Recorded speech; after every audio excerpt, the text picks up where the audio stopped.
Donc voilà, je vais vous expliquer un petit truc les amis. Voilà. Il faut bien comprendre que pendant la guerre, bien sûr, vous avez saisi que les Azéris sont rentrés par ici, Djebra el-Hadrout. Ils ont coupé par ici, plutôt vers le sud, et ils sont rentrés ici à Chouchi. Voilà. Ici, il n'y a pas eu beaucoup de combats, mais on a donné, le gouvernement arménien d'Arménie a donné ça à l'Azerbaïdjan, imposé par la Russie, bien sûr, mis à genoux. Donc aujourd'hui, les Russes ont pris cette partie du Karabakh en force. Ils se sont imposés, ils occupent cette partie. Il n'y a que 25-26 postes, plus ils réparent les routes, ils réparent les équipements, ils réparent les hôpitaux, ils développent l'aéroport. Pour moi, il y a environ 10 000 hommes là, hein. 10 000 hommes russes, voilà. Avec des bases arrière, hein. Un peu partout il y a des bases arrière, la Chine aussi.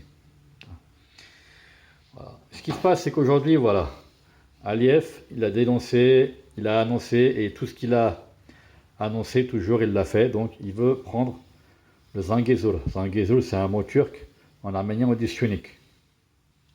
Voilà. Kalekin Nejdi, à l'époque, il a donné toute sa vie pour protéger le Syunik. Il a réussi à le préserver, après avec... ensuite, avec l'époque soviétique, mais à l'époque, il s'est battu avec Antranik et ses gars.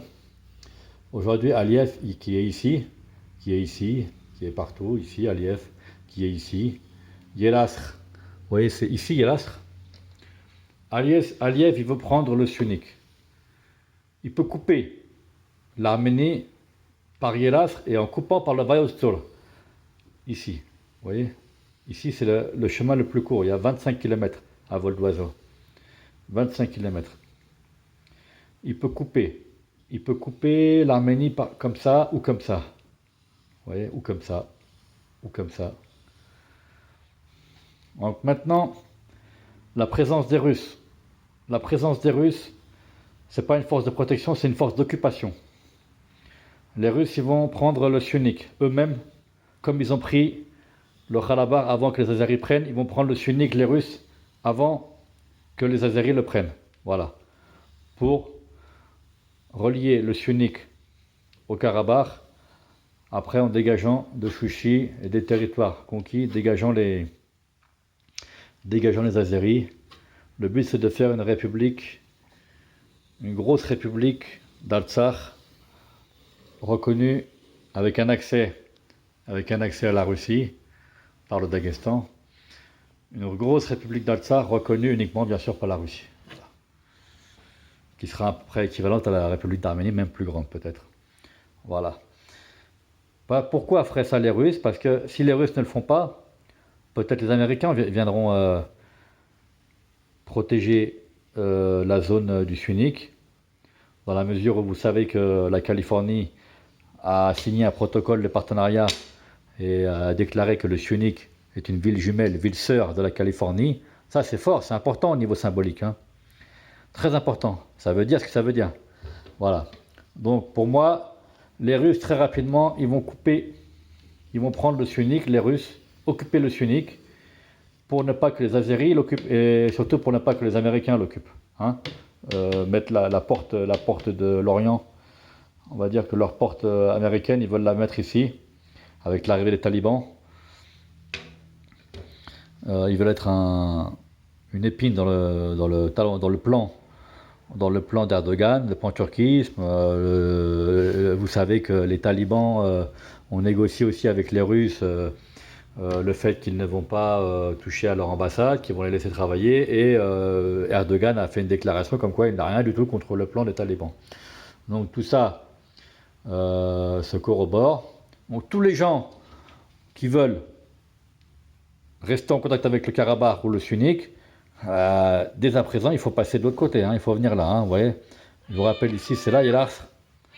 Donc il faut venir du côté du Vayostor et du Syunik, parce que très bientôt, comme les Russes ont pris le Karabakh, ils vont mettre des postes ici, partout ils vont mettre des postes et ils vont contrôler ceux qui viennent. Ils laisseront plus passer les journalistes, ni les organisations humanitaires, ni personne. Donc très rapidement, nous c'est pour ça qu'on est en train de prendre nos maisons à Goris, dans le couloir de la Chine, pour pouvoir être proche du conflit, être proche du sunnique et être au cœur du problème.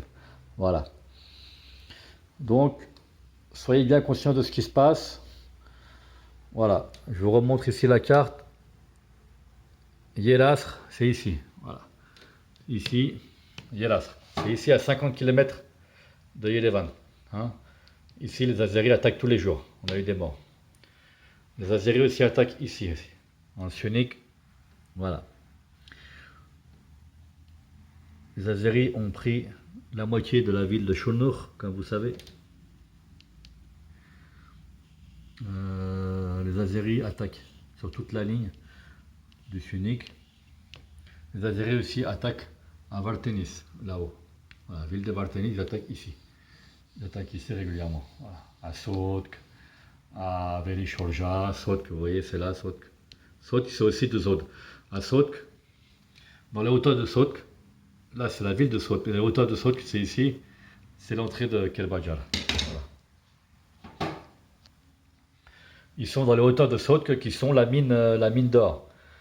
Les hauteurs de Sotk, c'est la mine d'or, c'est là-bas qui sont les Azéris, mais ils n'exploitent pas pour l'instant leur partie. L'autre jour, on avait été avec le ministère de la Défense, il nous avait expliqué cela. Voilà. Donc voilà, petite explication. Si vous avez des questions, n'hésitez pas. Voilà. N'hésitez pas à me poser des questions, à critiquer, il n'y a pas de souci.